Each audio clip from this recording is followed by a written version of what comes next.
Largest utility trying to get immunity against lawsuits. The second largest utility in Oregon, Pacific Power, is asking to be shielded from most liability from future wildfires. And this also comes after a jury found the power company liable for starting some of the 2020 Labor Day fires in Oregon, which left hundreds of families without a home. Brandon Thompson asking that utility tough questions about what they're aiming to do here. Really, Pacific Power wants the state to protect it from the most costly parts of liability. We sent them specific questions. They declined to answer those. For the people who lost their home in the 2020 fires, they're still dealing with the emotions of what that year did to them. 3 years after the Echo Mountain fire tore through Otis. There are so many people that are not home yet. They're still struggling, trying to figure it out. Rochelle McMaster is still haunted by the flames that burned down her home. We had a controlled slash burn the other day, and it set off my PTSD. I actually had a hard time sleeping that night because it brought back everything from when we evacuated. Thankfully, she says her home has been one of the ones rebuilt. She was one of 17 victims to be awarded $90 million in damages by a jury that found Pacific Power was responsible for that fire and several others in September 2020.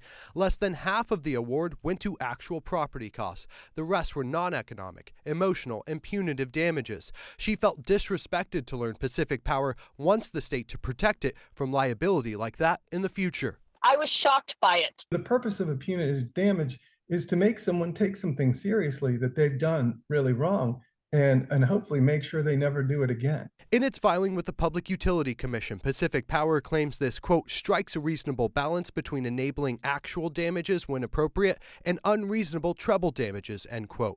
The utility claims it's common in Western states, citing things like a Washington law that protects water utilities from certain damages. Some of their comparisons, I don't even think it's apples to oranges. I don't even think it's the same fruit. Bloomers, who has followed wildfires in the West for decades and has practiced environmental law, does not think the filing is legally viable. In a statement, a spokesperson argues it is, and it would protect ratepayers because, quote, it would shield them from some of the costs associated with wildfire litigation.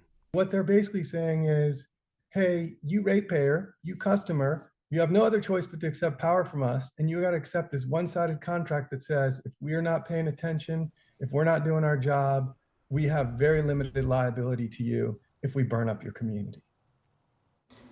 On the note of protecting ratepayers from litigation costs, I asked if that means Pacific Power is planning to pass on liability costs to ratepayers. The utility declined to answer that. Now, I'm told the staff at the Public Utility Commission will recommend to not allow this request to go forward, but that does not mean it's over. The PUC will hold about a 10-month process to further review the request and then make a more permanent decision. Back to you guys. All right, Brandon, thank you. And